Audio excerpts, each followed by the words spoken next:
List आपका ये 13 number list दिया गया। देखिए ये जो है आपका, ये लास्ट है क्वेश्चन इसका है।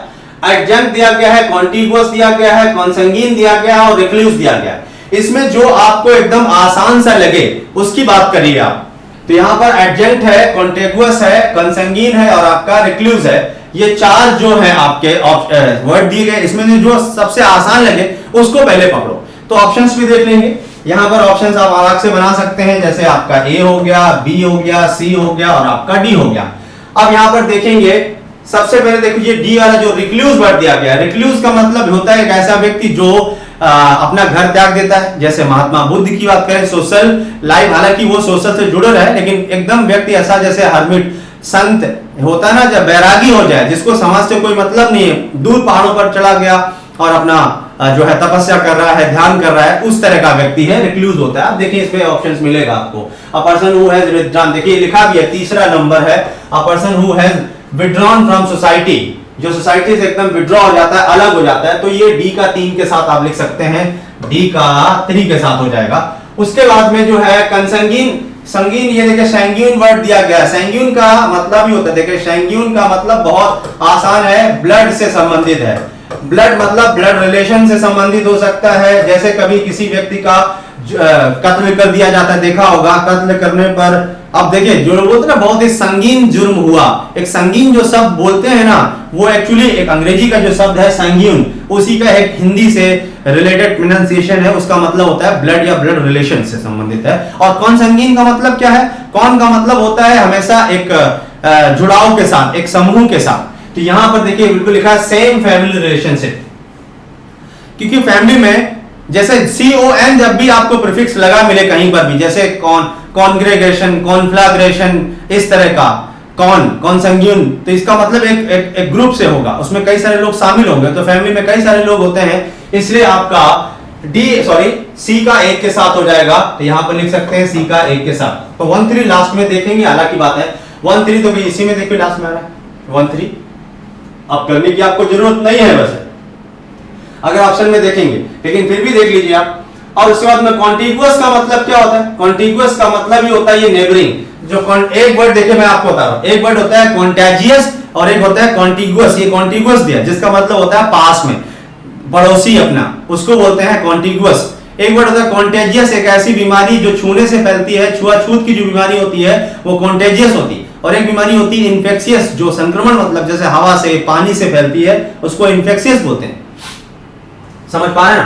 तो इसका मतलब 6 नंबर हो गया यहाँ पर ये, तो बचा एक ही है आपका 5, यही वाला आपका आंसर होगा सी वाला। तो देख लिया आपने ये जो 4 क्वेश्चन थे, ये एक मैचिंग लिस्ट वाले वोकैबुलरी के हैं। ये आपका 2002 का पेपर है। इसको एक बार पढ़िए, एक बार 2 बार इसको रिवाइज करिए, तब आपको ये चीजें बिल्कुल अच्छे तरीके से समझ में आ जाएंगी। काफी कोशिश करने के बाद ये पेपर मिला, फिर इसको बाद में देखा, रिव्यू किया, उसके बाद मैं आपको बता रहा हूं कि इसमें किस तरह से क्वेश्चन आए हैं और आप भी इन तरह के क्वेश्चंस के लिए तैयार हैं। चलिए अब आगे देखते हैं क्या दिया गया है। अब देखिए यहां पर अब आपको इडियम्स मिलेंगे। जो सेक्शन दिया गया है, each of the following 5 items carries phrase और इडियम है। मैंने बताया था जो भी हमारा जो कोर्स था, उस सारे कोर्सेज में हम लोग ने जितना भी आता था, इडियम्स हो गया, वन वर्ड्स हो गया, synonyms, antonyms, phrasal verb, everything is finished. लेकिन हाँ ऐसा होता है कि कुछ कमी रह गई थी, तो मैं आपको लास्ट ईयर के पेपर को करवा रहा हूं और कंटिन्यूटी चलती रहेगी, इसके लिए आप ध्यान रखेंगे। चलिए समय समय पर आता रहेगा। अब यहाँ पर इडियम्स को कैसे करते हैं? वैसे तो हमारे इडियम्स जो है हमारे एग्जाम्स में हमेशा कैसे आते हैं? सेंटेंसेस में यूज करके आते हैं, लेकिन ये जरूरी नहीं है, कोई ऐसा नहीं हमेशा गारंटी दे देगा कि नहीं सेंटेंस में यूज करके ही आएगा, नहीं ऐसा जरूरी नहीं है। देखिए 14 नंबर जो क्वेश्चन दिया गया है, the world is on oyster. तो इस इडियम का मतलब क्या है? 4 ऑप्शंस में ध्यान रखिए। द वर्ल्ड इज, वर्ल्ड मतलब दुनिया पूरी, इज ऑन ऑयस्टर। ऑयस्टर का मतलब आप समझते होंगे एक समुद्री जैसे जीव होता है, समुद्री जीव ऑयस्टर लोग खाते भी हैं जैसे, या वो कहीं भी जाने के लिए तैयार रहता है, किसी भी परिस्थिति में रह सकता है, उसके सेंस में है ये। और इडियम्स का मतलब ये होता है रिलेट किया जाता है। और यहाँ पर सपना नहीं आता है कि कई बार आप आंसर टिक कर सकते हैं, ये थोड़ा बहुत भाई पढ़ना जरूर पड़ेगा।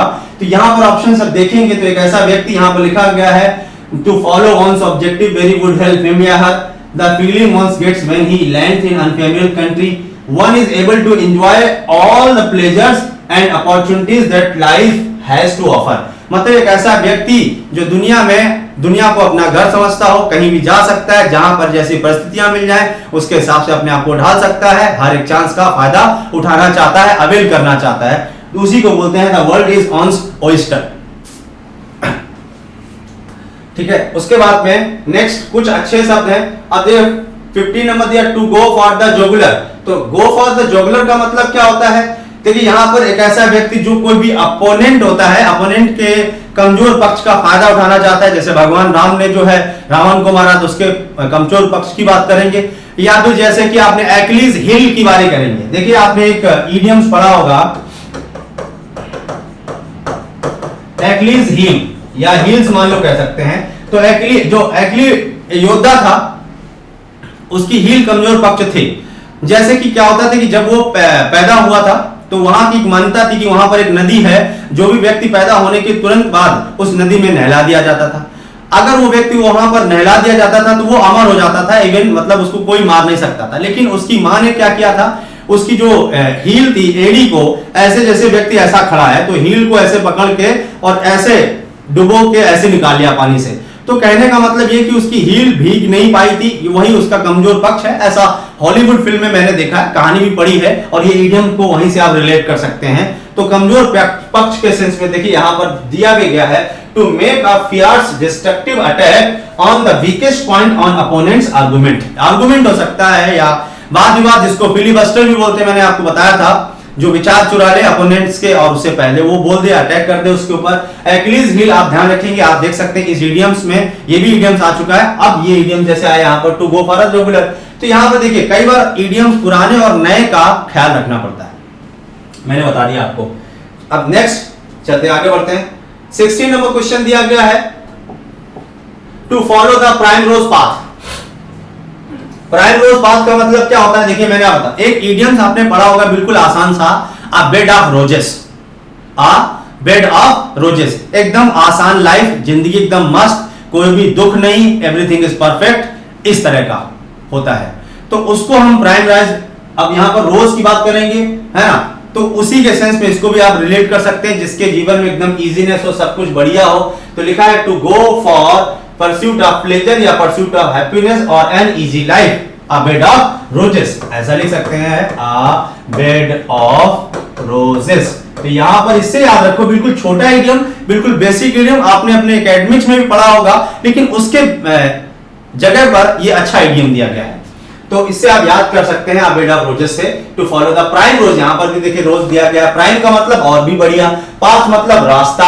अब यहाँ रास्ता नहीं है, इसमें बेड दिया गया है, तरीका। तो लाइफ को एकदम इजी बना दे, एकदम खुशी खुशी ढूंढ रहा है, एकदम कहां पर मजा आएगी, चिल करेंगे, ऐसा कुछ, कोई समस्या ना हो। नेक्स्ट 17 नंबर क्वेश्चन दिया गया है, बिल्कुल आसान है ये तो, अभी इन ऑन्स बोनट हैज टू ऑफर। ये एसएससी वगैरह के एग्जाम्स में भी, या जो छोटे मोटे वनडे एग्जाम्स भी होते हैं, उन सभी में ये कई बार पूछा जा चुका है। बी इन ऑन्स बोनट का मतलब होता है एक ऐसा व्यक्ति, जब कोई भी माइंड में, कोई दिमाग में कोई विचार ऐसा आ जाए और वो विचार आता ही रहता है, मतलब वो रुकना बंद नहीं करता, उससे आप क्या हो सकते हैं, कई बार असहज महसूस करते हैं, मतलब चिड़चिड़ापन आ जाता है।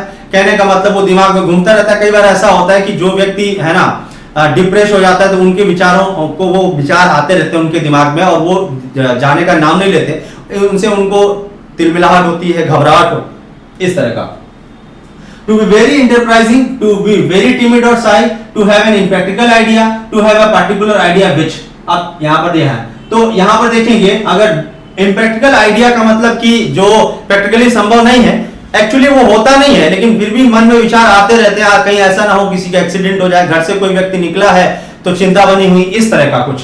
तो इसके हिसाब से हमारा जो आंसर होगा वो यही होगा, to have an impractical idea, यही आंसर होगा। तो आप इसको पढ़ सकते हैं। इसके ऑप्शंस में आंसर जो दिए जाते हैं वो जरूरी नहीं है कि वो सेम मैच कर रहा है, अलग अलग बुक्स वगैरह में अलग अलग मीनिंग के हिसाब से हजारों शब्द हैं, उनके हिसाब से दिया जाता है। To take a rank check, to take a rank check का मतलब क्या होता है, जब कोई भी व्यक्ति किसी भी, जैसे मान लीजिए आपने मुझे कोई चीज ऑफर की, ऑफर तो मैंने देखिए एक्सेप्ट कर लिया, यहाँ पर लिखा गया, मतलब अब देखते हैं ऑप्शंस में दिया गया इस तरह का कुछ है, to decline an offer but promise to accept it later, और हाँ मतलब यही है, पहला जो ऑप्शन दिया गया है, मैंने इस चीज को देखा था। रैंक चेक का मतलब क्या होता है कि अगर कोई भी व्यक्ति ऑफर देता है टू डिक्लाइन, उसको पहले तो मना कर देते हैं, लेकिन फिर भी हम प्रॉमिस करते हैं कि हम इसको बाद में प्रॉमिस करके देखते हैं कि हाँ इसको एक्सेप्ट करेंगे, इन द सेंस कि हाँ पहले हमें इसको देखना चाहिए कि इसमें क्या ऐसी चीज है, क्या हमें इसमें समझ में आएगा, इसमें अप्स एंड डाउन्स क्या हो सकते हैं या इसके फायदे क्या हैं। तो पहले तो डिक्लाइन कर दिया, लेकिन बाद में ऐसा हम ऑफर एक्सेप्ट कर लेते हैं, प्रॉमिस कर लेते हैं। कई बार ऐसा होता है, कई सारे कामों में बिजनेस प्रपोजल्स होते हैं, शादी के प्रपोजल्स में इस तरह का हो सकता है। तो आंसर आपका ए वाला है। देखिए ऐसा होता है, कई बार ऐसा कि आप कितना भी पढ़ते हो और कितनी भी अच्छी तैयारी करते हो, लेकिन लैंग्वेजेस का या आप जीएस का एक तरीके से मान लीजिए, भी एक तरह का एक जीएस का ही पोर्शन है, कहां से क्वेश्चंस आ जाता है आप डिसाइड नहीं कर सकते। खासकर वोकैबुलरी का, ग्रामर तो एक निश्चित वे में चलता रहता है, लेकिन वोकैबुलरी में थोड़ी सी समस्या ये होती है, तो आपको थोड़ा बहुत प्रैक्टिस करनी चाहिए।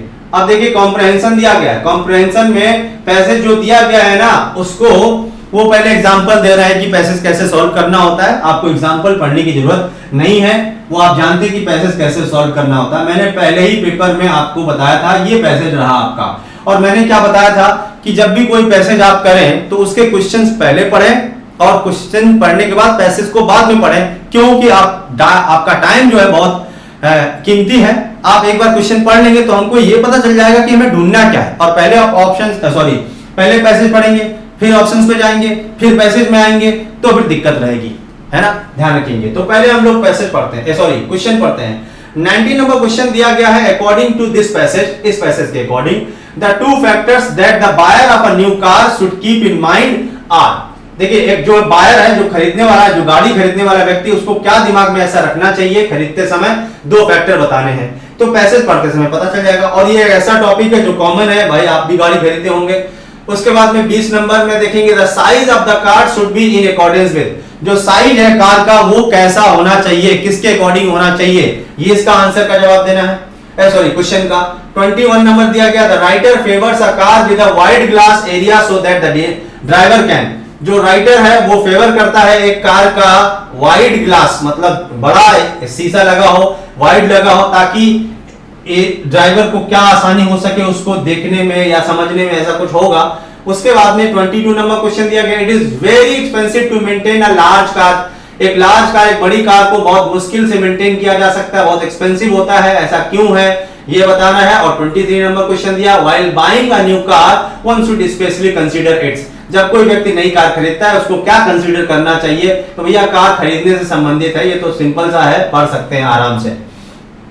देखिए अब इसको पढ़ने में आपको पता चल जाए कि हमें ढूंढना क्या लिखा। When you buy a car, जब आप एक कार खरीदना चाहते हैं या खरीदते हैं, एग्जामिन केयरफुली, आपको केयरफुली एग्जामिन करना चाहिए the important feature of the model.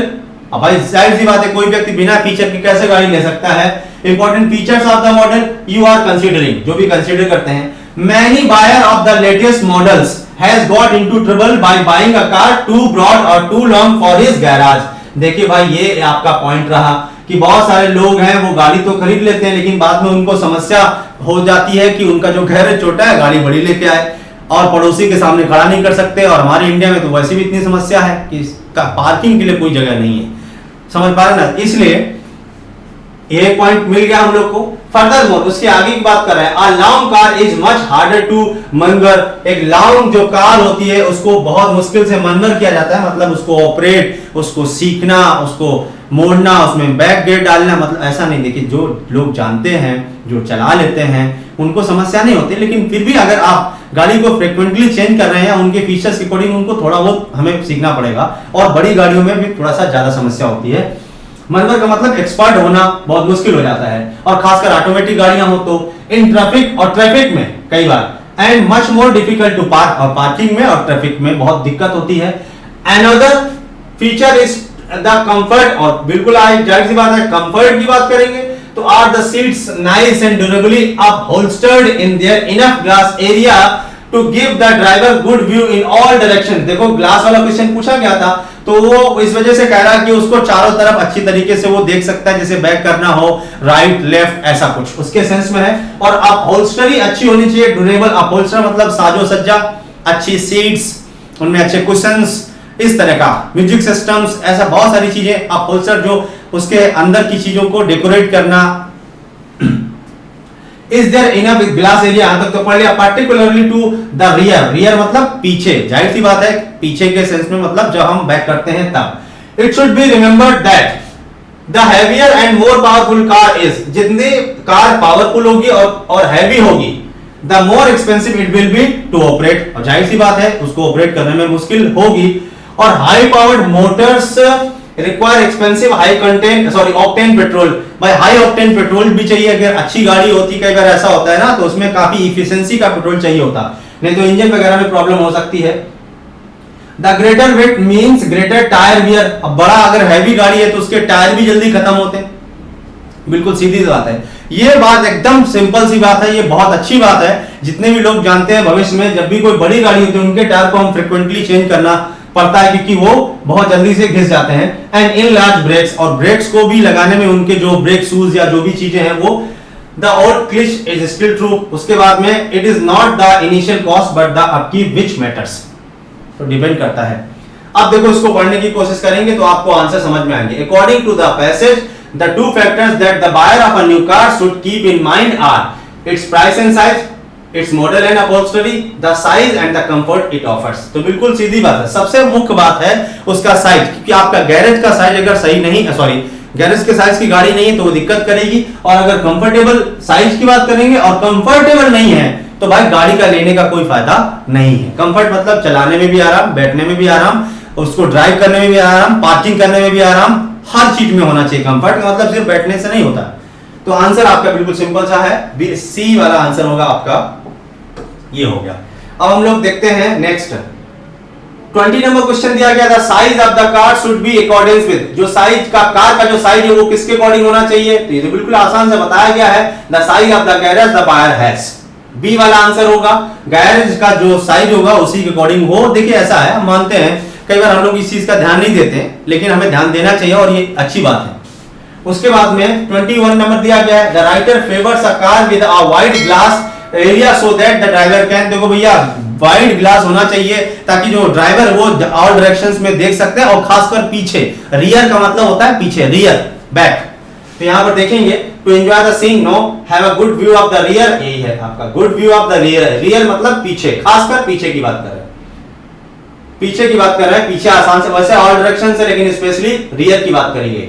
22 नंबर दिया गया, it is very expensive to maintain a large car because it is heavy, एक बहुत एक्सपेंसिव होता है मेंटेन करना एक लार्ज कार को, क्यों, ऐसा क्या, heavy, requires more space to parking, needs changing its tyre more frequently, needs more durable upholstery. तो ये ऑप्शन जो आपका है needs changing its tyre more expensive है मेंटेन लार्ज कार, लार्ज मतलब ये होता है बड़ी हैवी कार, उसको यहां पर ऑप्शन देखेंगे तो सबसे सुटेबल आंसर जो है वो needs changing its tyre more frequently और नीड्स मोर ड्यूरेबल अपहोल्स्टरी नहीं। देखिए अपहोल्स्टरी तो ड्यूरेबल हो सकती है और ना भी अगर मान लो तो कोई प्रॉब्लम नहीं है, आप उसको इतनी जल्दी उसको चेंज नहीं करना पड़ता, लेकिन टायर जो होते हैं उनको बहुत जल्दी चेंज करना पड़ता है, इसलिए आपका ऑप्शन जो होगा वो सी वाला ऑप्शन होगा, इसका ध्यान रखेंगे, ये है needs changing its tyre more frequently. उसके बाद में 23 दिया question, while buying a new car one should specially consider its price, maintenance cost, upholstery और ब्रेक्स। सबसे इंपॉर्टेंट पॉइंट क्या है कि जब भी कोई गाड़ी आप लें तो उसमें सबसे बड़ी समस्या ये होती है, पहले तो हम ले लेते हैं लेकिन बाद में पता चलता है जब उसकी सर्विसिंग की बात आती है तो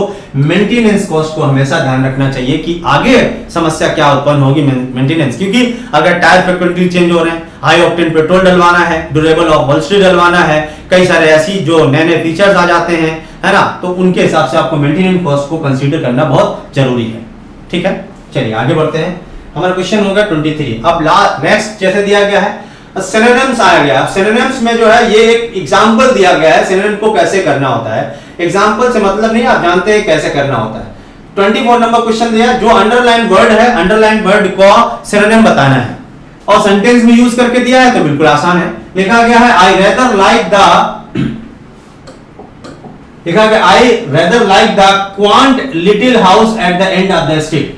क्विंट का मतलब क्या होता है, ये बहुत अच्छा शब्द है, पुराना शब्द है, ध्यान रखेंगे। Rather like the Quint little house at the end of the street. देखिए क्विंट का मतलब होता है एक ऐसी चीज होती है जो बहुत लंबे समय से आ रही है, जो टिकाऊ है और रुकी हुई है, अच्छी चीज और खासकर स्पेशल, यूनिक। देखिए मैं आपको बताऊं, जैसे कि बहुत सारी चीजें होती हैं उनको हम रिलिक्स बोलते हैं, आप सुने होंगे रिलिक्स, आइटम या एंटीक आइटम होते हैं। एंटीक आइटम जो पुराना मतलब ओल्ड, देखो आ गया मुंह से निकल गया, रिलिक्स या एंटीक वो होता है क्विंट। जैसे कि आपका घर पुराना है, पुश्तैनी घर है, लेकिन बहुत मजबूत है, टिकाऊ है इसके सेंस में, तो वही आपका आंसर जो होगा इसमें ओल्ड, और उसकी वैल्यू भी है। मान लीजिए ऐसा आपके जो मतलब